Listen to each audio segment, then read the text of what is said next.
Құрметті де қымбатты қазақстандықтар, сіздер іргесі сонау 2004 жылы қаланған 2009 жылы елбасы Нұрсұлтан Әбішұлы Назарбаевтың өзі келіп ашқан әсем де сұлу астанамыздың өте сәулетті ғимараттарының бірі Қазақстан орталық концерт залын менің көзіммен тамашалайсыздар бүгін. Қазіргі тұрған біздің алаңымыз ол енді итальянша Пьяцца Фае деп аталады. Неге итальянша? Өйткені бұл ғимараттың архитекторы дүние жүзіне белгілі Манфреди Николетти деп кісі болған. Ол қазір ол кісі дүниеден өтті. Бірақ та осындай әсем ғимаратты бізге сыйлап үлгерді. Бұл Пьяцца Фае деп аталатыны, өйткені бұл жерде келген қонақтар барлық өздерінің мына концертке болардың алдындағы уақыттарын, концерт кезіндегі, үзіліс кезіндегі уақыттарын осы біздің осы үлкен ең басты негізгі фойеде өткізеді. Фойеде 300 адамдық үлкен ресторанымыз бар, және кафелеріміз бар. Сосын жаңағы конференц залымыз бар, 300 адамдық және камералық залымыз бар. Оның бәрін қазір көре жатарсыздар. Қазір сіздерге көрініп тұрған ол енді панорамный лифт деп аталады. Осы мынау жаңағы жарықта өте әдемі фойемен келген адамдардың барлығы лифтпен көтеріліп, өздерін жақсы сезінуге, биік сезінуге, дұрыс сезінуге бүкіл жағдайлардың бәрі жасалған. Ал мынау кафе на ножках деп аталады. Бұның үстінде де адамдар отырып демалып, суретке түсіп, бір-бірімен концерт басталған дегенше концерттің арасында үзілістерде бір-бірімен араласып отыруына сондай бүкіл жағдайлардың бәрі жасалған. Енді әрі қарай біз үлкен ең басты залға өтейік. Бірақ басты залға өтердің алдында бұл үлкен фойенің 3000 шаршы метр екенін сізге айтқым келеді. Екіншіден, бұл біздің мынау биіктігі фойенің 30 метр. Осындай үлкен жақсы фойенің көркемдігі жағынан бұл енді қазіргі таңда осы Азиядағы ең үлкен залдардың бірі болып есептеледі, фойелердің бірі болып есептеледі. Енді әрі қарай барып үлкен залымызды көрейік. Енді өздеріңіз көріп тұрғандай, үлкен залымыз 3500 адамдық, оны қазір көре жатамыз. Бірақ ең бастысы мынау домбыраның шанағына ұқсатып, ағаштан акустикасы мықты болсын деп жасалған дүние. Өйткені архитектор ең басты дүниені мынау қазақи қылып, қазақтардың жаңағы бас инструменті, өйткені бұл тек қана орталық концерт залы емес, бұл өнер ордасы болғаннан кейін барлығын жаңағы біліп, танып, содан кейін жасалған дүние болатын тұғын. Жүріңіздер. Ғимаратымыздың ең басты залы 3500 адамға арналған концерт залы. Келіңіздер.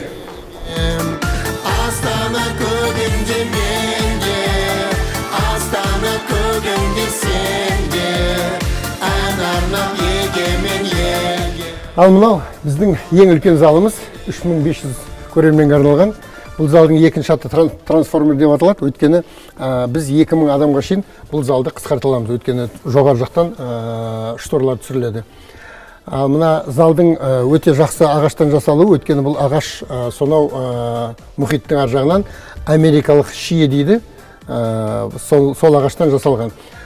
Неге? Өйткені бұл залда көптеген симфониялық және классикалық музыка өткен кезде жақсы акустика болу үшін әдейі арнайы сонау мұхиттың ар жағынан әкелінген ағаш. Мына сахнамызда 500 адамға шейін емін-еркін тұрады.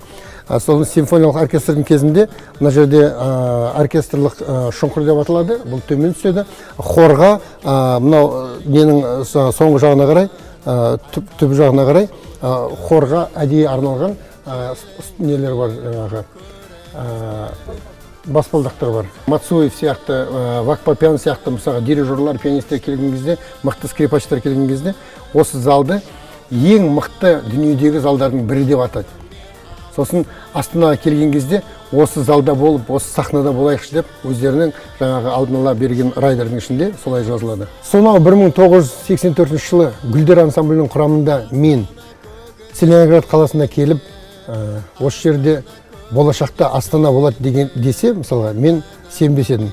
Өйткені мыңықтаса түсіме кірмейтін дүние қазіргі Астананың бренд болуы, қазақ елінің астанасы болуы мені өте қатты қуантады. Мен 6 айдай ғана болды осы Астананың жергілікті тұрғыны болып жатқаныма. Оның алдында әрине гастрольдік сапармен және Астана ашылған кезде барлық жағдайда келіп, үлкен концерттерге қатысып, сондай дүние болған. Енді бүгін Қазақ концерттің, сонау 1960 жылғы ашылған Қазақ концерттің жалпы басқармасы осы Қазақстан орталық концерт залында орналасады деп, ол кезде де ойламағанбыз. Қазір енді осы жерде орналасып, бүкіл қазақ өнерінің қара шаңырағына айналған Қазақ концерт қазір осы жерде көптеген ұжымның басын біріктіріп өнер көрсетіп жатыр. Дүние көп істелініп жатқан.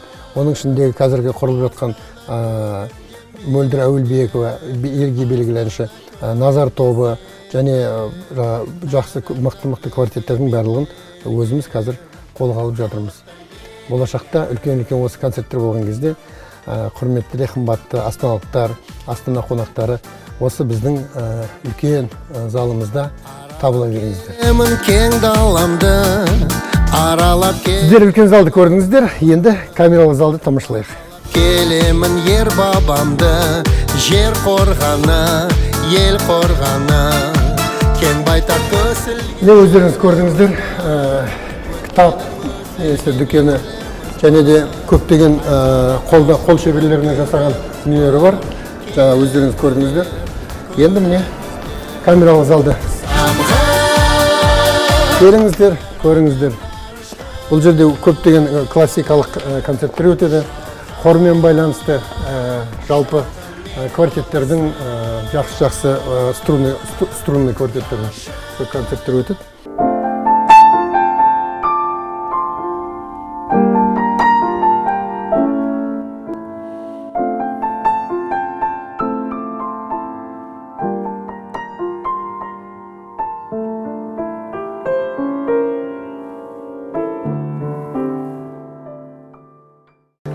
Бұл менің соңғы шыққан тамшылар деген бір жақсы бір композициялардың бірі.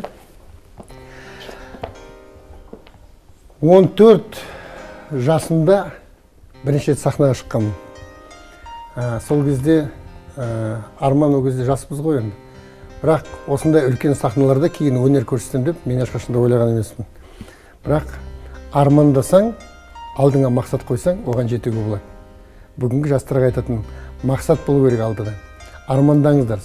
Тек қана сол кезде ғана осындай әсем ғимаратта өнер көрсетуге мүмкіншіліктеріңіз болады. Бұл енді елордамыздағы ең әсемде сұлу зал болғанымен, бірақ бұндай осындай ғимарат әлемде 5-6 десек болады. Ал мынау ТМД көлемінде бұндай залдар жоқ. Неге? Өйткені дүние жүзін аралап жүрген мықты жаңағы музыканттар келген кезде өздері таң қалып, осындай Сарыарқаның төрінде кезіндегі Целиноградты білетін жаңа музыканттар да бар. Қазір келіп таң қалып көріп жатады, бізге айтқан кезде біз өте бір қанаттанып мақтанамыз. Арасында да елбасымызға рахмет, осындай үлкен өнер ордасын, осындай Астананың қақ ортасында сәулетті де әсем қылып салып бергеніне.